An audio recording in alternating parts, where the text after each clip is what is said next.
Olá, eu sou Caroline Libel, advogada, professora, mestre em políticas públicas com foco em direito público e estou produzindo o vídeo de hoje em virtude de algumas perguntas que eu tenho recebido sobre uma questão polêmica envolvendo servidores públicos da região tocantina. Então vamos lá? Em setembro de 2015, em virtude do expressivo número de servidores temporários contratados, o município de São Miguel do Tocantins assinou um termo de ajustamento de conduta com o Ministério Público Estadual, comprometendo-se a adotar medidas para encaminhar projeto de lei à Câmara Municipal, criando cargos, e também a realizar o respectivo concurso para provê-los até junho de 2016, data em que todos os contratos de trabalho temporários deveriam ser rescindidos.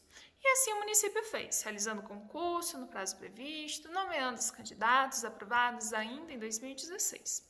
O Ministério Público acompanhou o certame e nenhuma irregularidade foi identificada. Ocorre que, recentemente, passados vários anos do certame, o TCE recomendou a anulação do concurso na integralidade, inclusive com a exoneração de todos esses servidores já estáveis. O próprio Ministério Público já se manifestou no sentido de que diverso ao TCE para que o prefeito não exonerasse nem demitisse tais servidores. Contudo, surpreendentemente, nesta sexta-feira, dia 22, foi publicado o decreto número 46 de 2021, por meio do qual o prefeito de São Miguel do Tocantins, sem notícia de qualquer processo administrativo que oportunizasse a defesa desses servidores, exonerou todos os mais de 60 nomeados regidos pelo edital número 1 de 2016. E agora, como fica a situação desses servidores? Mesmo se eles forem contratados diretamente em ato contínuo, não estão sendo prejudicados? E quem o prefeito deveria obedecer? Tribunal de Contas ou Ministério Público? Ele pode responder para tu ímpuro?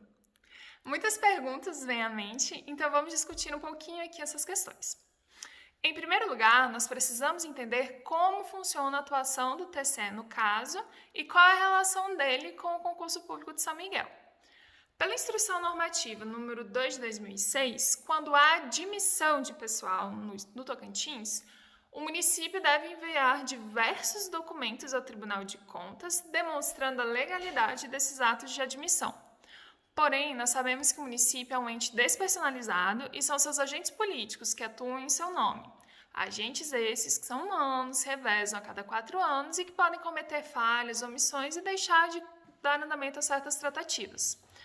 Pois bem, no caso de São Miguel Tocantins, o TCE, por diversas vezes, solicitou tais documentos, os quais não foram enviados pelo município na integralidade. Ante a ausência de tais comprovantes, o órgão passou a entender pela ilegalidade do concurso em si, com base em 2 fundamentos principais.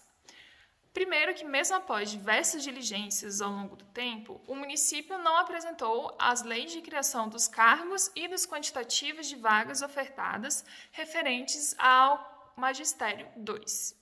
E, como consequência, o órgão entendeu que esses cargos não foram criados e, portanto, não poderiam ser ocupados pelos candidatos que foram impostados.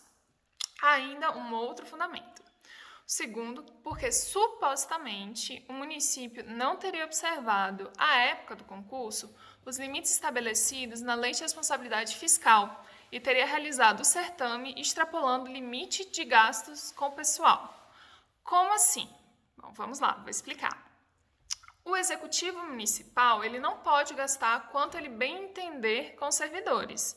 É preciso que ele observe alguns limites percentuais estabelecidos pela Lei de Responsabilidade Fiscal visando a saúde financeira.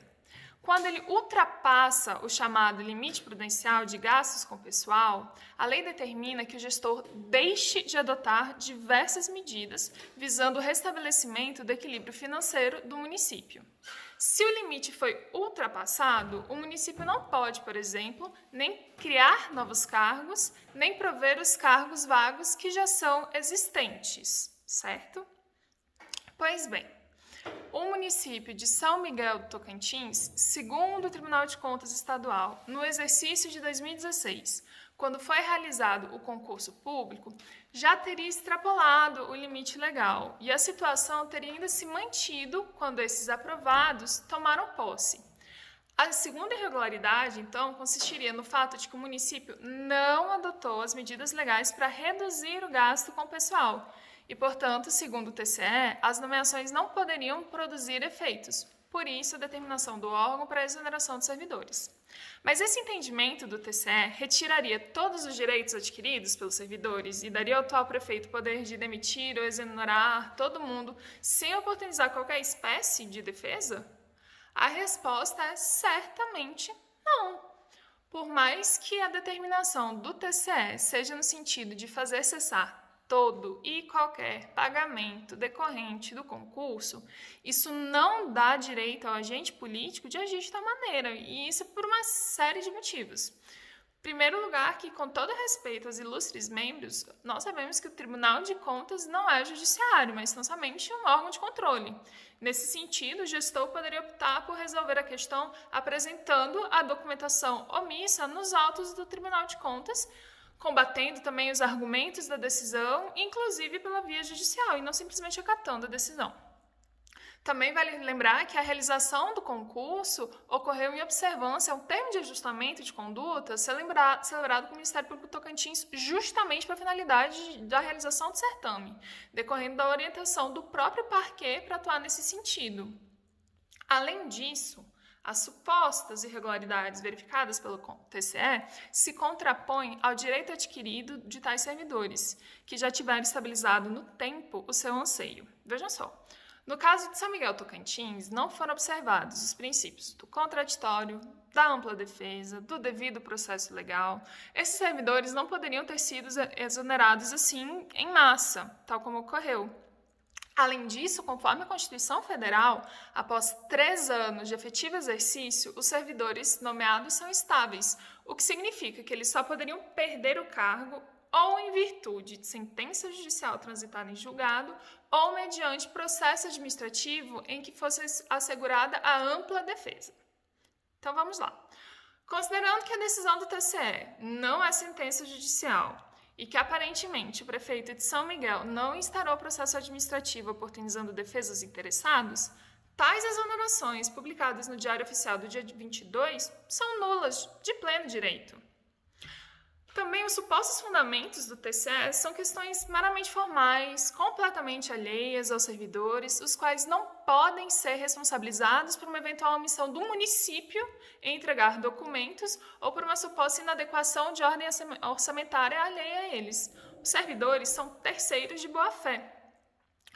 Por fim, vale recordar que, a depender da sua conduta, o prefeito de São Miguel Tocantins pode vir a responder por atos de improbidade administrativa, caso ele não demonstre ter buscado a solução que melhor atenda ao interesse público nesse contexto. Destacamos também a atuação acertada do promotor de justiça, Dr. Elison de Souza Medrado, que em 15 de janeiro já tinha recomendado ao prefeito que não procedesse ao encerramento do vínculo de tais servidores com base na decisão do TCE. Infelizmente, como se nota, tal recomendação não foi atacada, mas calma que há como lutar pelo direito dos servidores. Além do Ministério Público, é possível que todas as pessoas prejudicadas procurem auxílio de advogado de sua confiança para que ele busque, na via judicial, resguardar seus interesses. Tal medida, inclusive, é de grande importância porque, além de combater esse ato ilegal, que foi a demissão em massa sem qualquer processo administrativo prévio que oportunizasse uma defesa mínima dos servidores, é preciso observar os reflexos no âmbito econômico. Por exemplo, mesmo que tais funcionários sejam ato contínuo à exoneração contratados emergencialmente de forma precária pelo município, é preciso que um advogado atue procurando resguardar todas as imbricações com possíveis progressões perdidas, valores indenizatórios não abarcados no novo contrato, tempo de serviço erroneamente contabilizado, entre diversos outros fatores que vão além da mera manutenção do vínculo efetivo. Certamente é uma questão polêmica que não tem como ser abordada em todos os seus desdobramentos aqui numa única fala, mas para a qual há solução dentro do direito, porque tanto formalmente quanto materialmente o direito dos servidores não foram observados. Gostou do vídeo? Para mais conteúdo informativo, você pode se inscrever no canal do YouTube e seguir a página do Instagram. E qual é a sua opinião sobre esse caso?